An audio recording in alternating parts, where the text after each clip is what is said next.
5 दिन क्या बेहतरीन क्रिकेट चला है। हाँ, रिजल्ट हमारे फेवर में नहीं था, लेकिन इंग्लैंड ने आउटस्टैंडिंग क्रिकेट खेला यार। इनका बॉलिंग यूनिट देख लो, बहुत ही एवरेज बॉलिंग यूनिट है। पेस बॉलिंग यूनिट बहुत ही इनएक्सपीरियंस, स्पिनर एक वो भी इनएक्सपीरियंस। फिर भी 471 के जवाब पे 465 बनाना, फिर फोर्थ इनिंग्स पे 370 चेस कर देना इतनी आराम से। I mean outstanding phenomenal cricket खेला है। बेसबॉल का हम मजाक उड़ाते हैं, लेकिन हाँ, वो लोग डब्ल्यूडीसी के लिए कभी क्वालिफाई नहीं करते, डब्ल्यूडीसी फाइनल के लिए कभी भी कोई सीरीज ठीक से जीतता नहीं है। इंडिया में आगे स्ट्रगल करता है, लेकिन जो जो मैचेस जहां पे इन्होंने चेस किया ना, कुछ आइकनिक चेजेस में बेसबॉल का नाम हमेशा लोग याद करेंगे। कुछ बेहद मतलब आज तो इतना क्लीन तरीके से चेज हुआ। ऐसा एक सेशन, ऐसा एक एक घंटा भी नहीं था, हाफ एन आवर भी नहीं था जहां पे लगा कि इंडिया इस मैच पे है, टू बी वेरी ऑनेस्ट। जबकि इंडिया ने कितना रन बनाए इस पूरे मैच पे। पहले इनिंग्स पे 471, दूसरे इनिंग्स पे 364। उसके बाद भी ऐसा लगा ही नहीं कि गेम पे है कभी भी। जब जब इंग्लैंड बैटिंग करने आए, जब जब इंडिया हारता है, हम सोचते कि किसने हराया, क्या हराया। थोड़ा कल से स्टार्ट करते हैं, आई मीन फोर्थ डे से स्टार्ट करते। कल सुबह क्रिस पे केएल राहुल और ऋषभ पंत था, और मुझे लगा कि कल सुबह से शायद थोड़ा सा अटैकिंग क्रिकेट खेलेगा, थोड़ा सा रन बनाने को देखेगा, क्योंकि पिच बेटर था।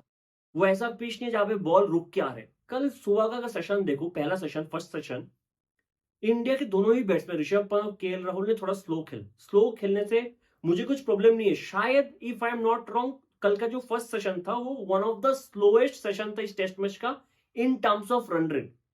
तो शायद मुझे लगा कि प्लान ये था कि पहले सेशन पे विकेट को सेफ रखते, सेव करके खेलते, सेकेंड और थर्ड सेशन में हम मार के खेलेंगे। और सेकेंड सेशन बेहतरीन गया था इंडिया के लिए। केएल राहुल का one second brilliant century England में, ऋषभ पंत का back to back century, second session बेहतरीन गया था इंडिया के लिए। मेरा जो सोच था ना कि अगर आप शायद पहले सेशन पे भी थोड़ा सा मतलब खराब बॉल को मारते, थोड़ा सा रन बनाने को देखते, तो शायद आप इंग्लैंड को कल की दिन शाम को 1 घंटा बैटिंग के लिए देते। कल इंग्लैंड की 6 ओवर शायद शाम को बैटिंग किया, अगर 1 घंटा बैटिंग के लिए देते तो कुछ भी हो सकता था। और शाम को हमेशा बैट्समैन, जो भी टीम नया नया बैटिंग करना आता है, शाम को थोड़ा बहुत वो लोग मतलब स्ट्रगल तो करते हैं।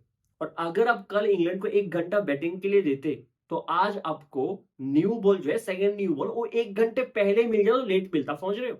अगर कल 1 घंटे में इंडिया 10 12 13 ओवर डाल दे, 14 ओवर 15 ओवर डाल देते 1 1.5 घंटे में, तो इंडिया को आज शायद सेकंड न्यू बॉल थोड़ा शुरू में मिल जाता। हालांकि मैच के रिजल्ट में इतना डिफरेंस नजर नहीं आता, फिर भी कुछ तो अलग होता।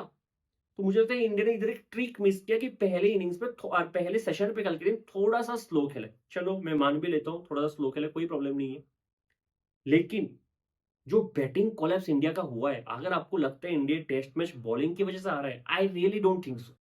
हो सकता है मैं स्टूपिड साउंड कर रहा हूं, मुझे लगता है ये मैच इंडिया बैटिंग की वजह से हारा, to be very honest.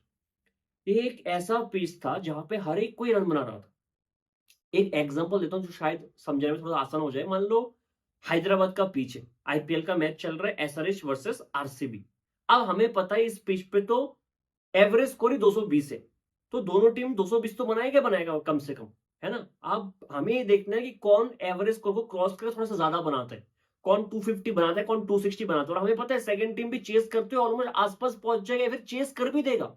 Run तो है ही इधर, है ना। और ऐसा भी नहीं है, बॉलिंग से ऐसे पिच पे मैटर नहीं करता। अगर मान लो ऐसे पिच पे एसआरएच का बॉलिंग ज्यादा बेटर है, या फिर आरसीबी का बॉलिंग ज्यादा बेटर है, हाँ थोड़ा बहुत मैटर करेगा, लेकिन बैटिंग किसने बेटर किया है, वो जो एक्स्ट्रा इस पिच पे, हाई स्कोरिंग पिच पे एक्स्ट्रा एफर्ट डाल के ज्यादा रन किसने बनाए, वो ज्यादा मैटर करता है। जो पिच था हेडिंगली का, आप यही देखते हो लीड्स का जो भी पिच था, कि बॉलिंग की तरफ से हम क्या कर सकते हैं, हम लाइन और लेंथ पकड़ के अच्छा बॉलिंग कर सकते हैं, ठीक है। ऐसा नहीं है कि हर एक बॉल पे आपको ऐसा नजर आएगा अरे इस बॉल पे आउट हो सकता था, उस बॉल पे आउट हो सकता था। बहुत कम चांसेस बनेगा, और जब चांसेस बनेगा हमारे फील्डर्स को भी साथ देना पड़ेगा, जो हमसे हुआ ही नहीं। ऐसा नहीं है कि हर एक बॉल पे चांस बनेगा। एज ए बॉलर आप ये कर सकते हो, आपका लाइन और लेंथ पे कंसिस्टेंट रहो, और फिर आप वेट करो, आप पेशेंस रखो कि बैट्समैन कब गलती करे। आप यही करते हो। ऐसा तो नहीं ना, अगर आप इस मैच को देखोगे, ऐसा नहीं है ना कि इंग्लैंड के बॉलर बहुत ही बेटर बॉलिंग किया, हमारे बॉलर बहुत ही मतलब घटिया बॉलिंग किया, ऐसा कुछ भी नहीं था। इंग्लैंड के बॉलर्स भी इनएक्सपीरियंस था, इंग्लैंड के बॉलर्स ने भी बहुत ही एवरेज बॉलिंग की है।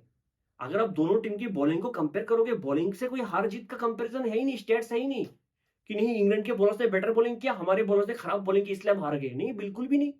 बॉलिंग हम इंग्लैंड के पास बॉलर कौन है, जोशुआ टंग, बेन स्टोक का मेन बॉलर निकला अभी इस मैच पे, ब्राइडन कर्स, शोएब बशीर, हमारे पास जसप्रीत बुमराह, मोहम्मद सिराज, एक्सपीरियंस देख लो। रविंद्र जडेजा, फिर आते हैं प्रसिद्ध कृष्ण शार्दुल ठाकुर। बॉलिंग से ये मैच इंडिया हारा ही नहीं है। पहली इनिंग्स पे इंडिया एक टाइम पे 430 फॉर 3 था, उधर से 471 पे ऑल आउट। आप बस नोटिस करो, सेकेंड इनिंग्स पे 333 फॉर 4 था इंडिया, उधर से 364 पे ऑल आउट। दोनों इनिंग्स मिला के 72 रन में 13 विकेट गया इंडिया का। एक्सक्यूज मी, 72 रन पे 13 विकेट टेस्ट मैच पे। 430 से 471, 333 से 364 पे ऑल आउट। फिर भी अगर आप बैटिंग को रेस्पॉन्सिबल नहीं मानोगे इस हार के पीछे, I don't know what to say. और बाय बैटिंग मैं ये नहीं कह रहा हूं कि हर एक बैट्समैन को ब्लेम करो, जिन्होंने अच्छा किया, लेकिन लोअर ऑर्डर का रन का है, टेलेंडर्स के रन का है। 72 रन पे 13 विकेट देना, आप मुझे बताओ, इनके सामने तो इस बार ना बोलेंड था, ना हेजलवुड था, ना पैट कमिंस था, ना स्टार्क था। इनके पास सामने था टाउन, क्रिस सोक्स, ब्रैडन कर्स, बेन स्टोक्स, शोएब बशीर। इनके सामने ये हाल है। 72 72, 2 इनिंग्स मिला के 72 रन पे 13 विकेट दे देना, इंग्लैंड को गिफ्ट कर देना। मैच इंडिया उधर ही हार गया है। पहले इनिंग्स पे आराम से 520 530 हो रखा था, दूसरे इनिंग्स पे आराम से 420 400 तो आराम से लिखा हुआ था उस क्रिस पे, बनाई नहीं इंडिया से। तो इधर बैटिंग से हमारे लोअर ऑर्डर ने कुछ कंट्रीब्यूट किया ही नहीं। एक तो हमारे लोअर ऑर्डर बैटिंग करना नहीं आता, और हमारे बॉलर को दूसरे टीम का लोअर ऑर्डर को आउट ही करना नहीं आता। आपको याद होगा इंग्लैंड के पहले इनिंग्स में 5 विकेट, शायद लास्ट 5 विकेट कितना 189 रन बना के आउट हुए। लास्ट के 5 विकेट मिलाकर 189 रन बनाए, जहां पे हमारा 20 30 रन पे 6-7 विकेट गिर रहे हैं, है ना। एक बैटिंग से हो गया हमारा इधर ही हार, बैटिंग से हार हो गया इधर हमारा। फिर फील्डिंग पे यशस्वी जायसवाल, भाई साहब 2 टेस्ट मैच मैंने देख लिया रिसेंट टाइम्स में, जहां पे जायसवाल की फील्डिंग की वजह से, मतलब मुझे तो साफ साफ पता लगा कि जायसवाल की फील्डिंग की वजह से इंडिया वो मैच हारा है। मैच पे बहुत ज्यादा इंपैक्ट था जायसवाल के का। 2 मैच, एक बीजीटी में कौन सा एमसीजी वाला टेस्ट मैच था या फिर एससीजी वाला था, जहां पे 3-3 4-4 इजी कैसे छोड़ा, और कैच छोड़ने के बाद वो सब बैट्समैन ने बहुत ज्यादा रन बनाए। और इस मैच पे देख लो, आज के दिन भी बेन जायसवाल को डीप स्क्वायर पे रखा था। बेन डकट 97 पे खेल रहा था, सिराज का बाउंसर हाथ पे कैच था, दौड़ के इजी कैच था, कंफर्टेबल हाइट पे वो कैच भी छोड़ दिया जायसवाल ने। इस मैच पे कितने कैच छोड़े, गली पे 1-2 कैचेस, इधर एक कैचेस, और हर एक बैट्समैन जिसका भी हो, सिर्फ जायसवाल नहीं, जडेजा ने फर्स्ट इनिंग्स पे बेन डकट के इजी कैच छोड़ा। ऋषभ पंत सेकेंड इनिंग्स पे अभी बेन स्टोक्स का ग्लव्स पे लग के बॉल ऊपर गया है, वो देख ही नहीं रहा है, ऊपर ऊपर बॉल ढूंढने की कोशिश भी नहीं कर रहा। फिर पहले इनिंग्स पे भी ऋषभ पंत ने एक कैच छोड़ा है, जडेजा कैच छोड़ रहा। ग्राउंड फील्डिंग इतना खराब, पहले इनिंग्स पे भी खराब था। प्रसिद्ध कृष्णा का डाइविंग, इतना लेट डाइव करता है वो, इतना लेट रिएक्ट करता है। करुणा के पैर के बीच से बॉल जा रहा है, शार्दुल ठाकुर बॉल गिर के पहले सोच रहा है कैसे गिर गया मैं, ग्राउंड थोड़ा स्लिपरी है क्या। ये नहीं कि नहीं पहले बॉल फेंक देता हूँ फिर सोचता हूँ कैसे गिर गया, क्यों गिर गया, नहीं, पहले सोच रहा है, रिएक्ट दे रहा है, पहले हंस रहा है जडेजा को देख के, है ना। बॉल बाद में थ्रो कर रहा है। ग्राउंड फील्डिंग बहुत खराब, फील्डिंग बहुत ही खराब था। और जिन जिन का कैच छूटा है इंडिया ने, छोड़ा है, सबने कितना बड़ा रन बनाया। 97 से 149, 15 से 62, 30 से 99, सबने रन बना के गया है, सबने। अगर कैचेस पकड़े जाते तो शायद इंडिया को 100-120 रन का लीड मिलता पहले इनिंग्स पे, और शायद इंडिया टारगेट कुछ 440 450 का देता। तो बैटिंग और फील्डिंग दोनों बहुत ही खराब है। बॉलिंग में तो मैं बाद में आता हूँ। बॉलिंग तो ऐसा नहीं है कि इस क्रीज पे कोई रबाडा स्टार्क जैसा बॉलिंग कर रहा है इंग्लैंड की तरफ से, और हमारे जैसे कोई अच्छा बॉलिंग कर ही नहीं रहा है। इनके पास भी जॉफ्रा आर्चर नहीं है, इनके पास भी मार्कवुड नहीं है, इनके पास भी ऑली रॉबिन्सन नहीं है, इनके पास भी गस एटकिंसन नहीं है, जिसको अच्छा खासा स्विंग मिलता है। ऑली रॉबिन्सन और गस एटकिंसन दोनों को अच्छा खासा स्विंग मिलता है ऐसे कंडीशन में। इनके पास भी ऐसा नहीं है। इनके बॉलर्स का भी देख लो, अब इकोनॉमी 4.55 के आसपास था। लेकिन आपने क्या किया, आपने बैटिंग में आके लास्ट में इतना अच्छा स्टार्ट देने के बाद, जो केएल राहुल ने मेहनत किया, जो ऋषभ पंत ने मेहनत किया, जो गिल ने पहले से मेहनत किया, जायसवाल ने किया, आपने पूरा मेहनत 30-40 मिनट्स में पूरा दे दिया इंग्लैंड को, पूरा गिफ्ट कर दी। कैप्टनसी में आता हूं मैं अभी, क्योंकि गिल का पहला ही मैच है, मैं ज्यादा कुछ बोलना नहीं चाहूंगा, लेकिन कैप्टनसी थोड़ा बहुत, मतलब आंखों से देख के थोड़ा बहुत वियर्ड लगा है मुझे आज के दिन। ऐसे बहुत बार हुआ है जहां पे बॉल गया है, गिल ने उधर ही फील्डर लगा दिया। मतलब you can't chase a ball as a captain, कि जहां पे बॉल बाउंड्री आ रहा है उधर ही फील्डर लगा दो। ऐसे बहुत बार हुआ है कि अगर एज लेके गली पे जा रहा है तो एक स्लिप निकाल के गली पे लगा दिया, उधर जाकर अगर लेग स्लिप पे कैच जा रहा है तो लेग स्लिप को कोई स्लिप हटा के लेग स्लिप पे लगा दिया, और बहुत सारे कैचेस बीच में स्लिप से घुस गए। इनफैक्ट बहुत टाइम तक, जब तक बारिश जब एक बार बॉल चेंज हुआ था उससे पहले शायद 27th ओवर में बॉल चेंज हुआ था, उससे पहले तो एक बार स्लिप था भी नहीं बीच में कुछ टाइम के लिए। एक गली रखा था बस और बीच में से बॉल जा भी रहा था। ठीक है? तो कैप्टेंसी मुझे पहले इनिंग्स में भी थोड़ा बहुत अच्छा नहीं लगा था। जब शार्दुल ठाकुर का यूज़ मुझे लगा कि बहुत ही खराब तरीके से यूज़ हुआ है। हालाँकि उसका पहला ही मैच एज़ अ कैप्टन, आप ज़्यादा ब्लेम नहीं कर सकते हो, मैनेजमेंट का भी शायद इसके पीछे हाथ होगा। एनीवे बॉलिंग पे आते हैं। अगर आपका बेस्ट बॉलर, वर्ल्ड का बेस्ट बॉलर 371 के चेस पे 19 ओवर डाल के एक भी विकेट नहीं लेगा, तो आप तो मैच हार ही जाओगे ना। मतलब हमें पहले से पता है बिना बुमराह का बाकी सब होके भी कुछ नहीं होता, और जब बुमराह ही नहीं होगा, बुमराह ही कुछ विकेट नहीं लेगा तो बाकी सबसे क्या होगा? आप समझ रहे हो ना? 19 ओवर डाला है बुमराह ने, एक विकेट नहीं लिया, 57 रन दिए, तो कहाँ से आप जीतोगे? मोहम्मद सिराज मेरे हिसाब से लोग ट्रोल कर सकते हैं, लेकिन आज के दिन काफी अच्छा बॉलिंग किया, विकेट नहीं मिले, थोड़ा सा अनफॉर्चुनेट रहा है, लेकिन आज के दिन इंक्लूडिंग बुमराह, अगर कोई पेसर ने सबसे अच्छा बॉलिंग किया वो मोहम्मद सिराज था। आज का दिन सुबह का स्पेल बहुत अच्छा था, जहाँ पे बहुत सारे बॉल वॉबल सिम के साथ गिर के सीम के साथ अंदर आया था। विराट कोहली को बहुत बार तंग किया था, इनफैक्ट इसको जो रूट को भी तंग किया था। बेन डेकर को तो ऑलमोस्ट आउट कर दिया था, आउट ऑफ नोवेयर एक बाउंसर डाल के, जो कैच जसवाल ने छोड़ दिया। सिराज आज के दिन अच्छा बॉलिंग किया है। अलग बात है कि विकेट नहीं मिला। प्रसिद्ध कृष्णा पे आते थोड़ा बहुत। प्रसिद्ध कृष्णा पहली इनिंग्स पे 6.4 के रन रेट से मार खाए। आज सेकंड इनिंग्स में कितना 6.1 के रन रेट से मार खाए। एक टाइम पे ऑलमोस्ट 7 का रन रेट कर रहा हूँ, 7 की इकोनॉमी से मार खाए। सेकंड इनिंग्स पे ऑलमोस्ट 6.1 6.2 की इकोनॉमी है। दो बैक टू बैक इनिंग्स पे 6 के ऊपर की इकोनॉमी टेस्ट मैच पे। आप समझ सकते हो कि हाँ, बीच में एक स्पेल था प्रसिद्ध कृष्णा जो बहुत अच्छा था, जो बारिश की वजह से मैच रुका था। उसके बाद जब स्टार्ट हुआ तब आके पहले एक फुल लेंथ पे बॉल लगा, थोड़ा बाहर करके क्रॉली को आउट किया, फिर एक back of the good length डाल के अंदर लेके आया सिम के साथ, जहाँ पे ओलिपो बोल्ड हुआ था। वो 2 बॉल बहुत अच्छा था। उसके बाद भी जैसे जो रूट आया था 1-2 बॉल बहुत अच्छा था। वो स्पेल 2-3 ओवर का स्पेल बहुत अच्छा था। लेकिन बाकी टाइम क्या है? बाकी टाइम बहुत ही खराब बॉलिंग की है। मतलब 6-6 की आप इकोनॉमी से अगर बॉलिंग करोगे, आप मैच कहाँ से जीतोगे? ऐसा नहीं है आप 6 की इकोनॉमी से बॉलिंग भी कर रहे हो, आप 4-5 विकेट भी ले रहे हो। ऐसा भी नहीं है ना। अगर आप देखोगे 371 का टारगेट था। ऐसा एक मोमेंट के लगा भी है क्या कि मैच ड्रॉप भी हो सकती है इधर से? नहीं लगा। और कितने सारे ओवर्स बचे आज के दिन फिर भी। इंग्लैंड ने मतलब बहुत ही आराम से इंडिया को ह्यूमिलेट किया है बैट से। अगर आप देखो, ऐसा एक मोमेंट नहीं है जहाँ पे लग रहा था कि रन रेट कम हो रहा है। इंग्लैंड थोड़ा स्लो खेल रहा है। थोड़ा-सा रन रेट का प्रेशर भी इंग्लैंड पे आएगा कि नहीं, थोड़ा बहुत अभी तेज़ खेलना पड़ेगा, अब थोड़ा स्लो हो गया। ऐसा नहीं, रन आराम से आ रहा था। हर एक किसी की ओवर से भी रन आ रहा था। हर एक बॉलर जो भी बॉल डाल रहा है, शार्दुल ठाकुर इनफैक्ट 5 के रन रेट से आज भी बॉलिंग किया। पहले इनिंग्स में भी ऑलमोस्ट कितना 6 के रन रेट से इकोनॉमी से बॉलिंग डाला है। हालाँकि शार्दुल ठाकुर के लिए मैं हमेशा कहता हूँ कि उसको एज़ ए बॉलर कोई डिकोड नहीं कर पाए। ना वसीम अख्तर आके डिकोड कर पाएगा, ना ग्लेन मैकग्रा आके डिकोड कर पाएगा। वो कब विकेट ले लेगा, मैं लास्ट वीडियो में चीज़ कहा था, शार्दुल ठाकुर कब विकेट ले लेगा किसी को नहीं पता, ना शार्दुल ठाकुर खुद को नहीं पता है। आज पहले बेन डेकेट का एक बहुत बड़ा विकेट ले लिया, वो भी फुल लेंथ का बॉल, ड्राइव का बॉल था, मारने वाला बॉल था। बेन डेकेट सीधा कवर के हाथ में मार बैठा। अगला ball down the leg ball, जो आराम से छोड़ देना चाहते हैरी ब्रूक, उसको निक कर देते, उसमें वो आउट हो गया। 2 विकेट बैक टू बैक ले लिया, लेकिन मार फिर भी खा रहा था। ठीक है? तो Shardul Thakur once again not impressive. और जो पहले इनिंग्स में क्या था, शार्दुल ठाकुर का यूज सही से नहीं हुआ, जो न्यू बॉल के साथ होना चाहिए था बहुत ही बाद में। कितना 40th ओवर में शायद शार्दुल को इंट्रोड्यूस किया था पहले इनिंग्स में, जो मेरे हिसाब से मेरी समझ से बाहर है। ठीक है? जडेजा जहाँ पे स्पिन नहीं है, उधर जडेजा का कुछ काम ही नहीं है, है ना? तो हालांकि बाद में थोड़ा बहुत रफ पे बॉल लगे, पैच पे बॉल लगे, कोशिश किया, तंग किया। ऑब्वियसली बेन डकेट को ज्यादा तंग नहीं कर पाया, लेकिन बेन स्टोक्स को बहुत ज्यादा तंग किया, उसको विकेट भी लिया है। बेन डकेट पे थोड़ा बहुत आते हैं ना। मैं ये चीज India versus England T20 series के टाइम भी कह चुका था, चैंपियंस ट्रॉफी में कह चुका हूं कि बेन डकेट रिसेंट टाइम में तीनों फॉर्मेट मिला के one of the most improve batsman है।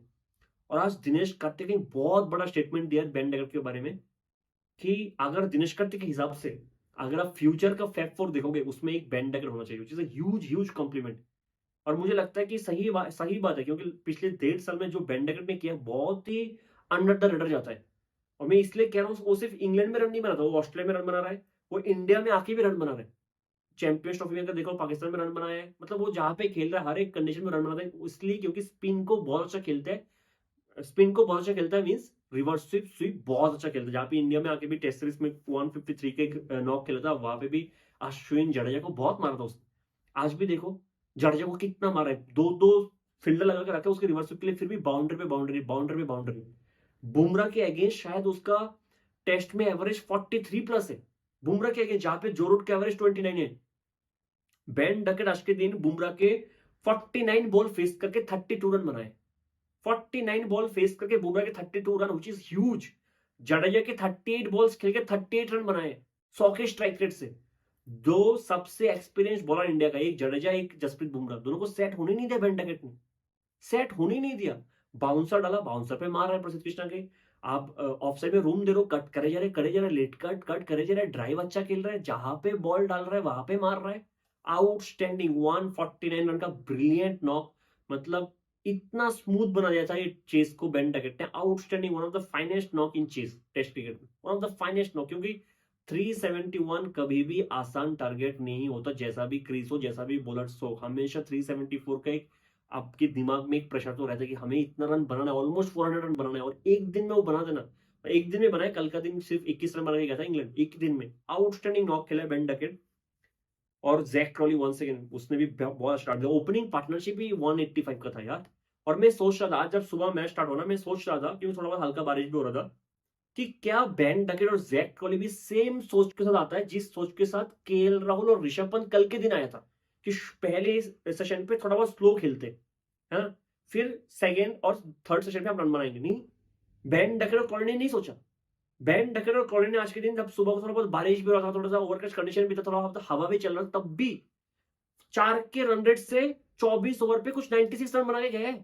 24 ओवर पे 96 फर्स्ट सेशन पे बिना विकेट खोए। आप सोच सकते हो ऐसा नहीं कि थोड़ा बहुत स्लो खेला है पहले सेशन पे और बचा के रखे सेकंड सेशन थर्ड सेशन, नहीं, रन रेट हर एक सेशन पे सेम था इंग्लैंड का। आउटस्टैंडिंग क्रिकेट खेला, आउटस्टैंडिंग। कभी प्रेशर आया ही नहीं है। जब जैक क्रॉली आउट हुआ तो लगा कुछ होगा इधर से, लेकिन नहीं हुआ। फिर जब शार्दुल ठाकुर के बेन डकेट को आउट किया, फिर हैरी ब्रूक को आउट किया, लगा कुछ होगा नहीं। हालांकि बेन स्टोक थोड़ा बहुत स्ट्रगल कर रहे थे, बिल्कुल भी जडेजा को खेल नहीं पा रहा था। उसका डिफेंस भी रिवर्स स्वीप है ना, उसका कुछ है ही नहीं शॉट स्पिन के अगेंस्ट, सिर्फ रिवर्स स्वीप पर रिवर्स स्वीप, रिवर्स स्वीप पर रिवर्स स्वीप निकल रहा था। आ रहा था 33 रन, फिर भी बना लिया, स्ट्रगल करके 33 रन बना लिया। जब वो आउट हुआ, जेमिस स्मिथ आया, लेकिन एक तरफ से जो रूट खड़ा था। तो इंग्लैंड के दो सेट बैट्समैन कभी एक साथ आउट हुआ ही नहीं, कोई ना कोई सेट बैट्समैन क्रीज पे था ही। हमारे इधर केएल आउट तो ऋषभ पंत आउट, ऋषभ पंत आउट तो केएल आउट, पहले इनिंग्स में भी ये हुआ। गील आउट तो जसपाल आउट, गील आउट तो ऋषभ पंत आउट, सब एक ही साथ हमारे इधर आउट हो रहे हैं, ठीक है। तो इधर ही खत्म है match. To be very honest, England ने बहुत अच्छा क्रिकेट खेला, मतलब 475 इंडिया ने पहले इनिंग्स में बनाया, फिर इतना लंबा टारगेट, फिर भी मैच पे एक भी परेशानी लगा कि England out of the equation है। बहुत बहुत बहुत अच्छा क्रिकेट खेला है। इंडिया जैसे बेटर क्या कर सकते हैं? ऑब्वियसली फील्डिंग बेटर करना पड़ेगा, ऑब्वियसली है, फील्डिंग बेटर करना पड़ेगा। ग्राउंड फील्डिंग बहुत खराब, कैचिंग तो आप जाने ही दो, ठीक है। क्या प्लेइंग 11 में कुछ चेंजेस हो सकता है? अगर आप करना चाहोगे, मैं एक चेंज तो जरूर करना चाहूंगा, मैं नीतीश कुमार रेड्डी को वापस बुलाऊंगा।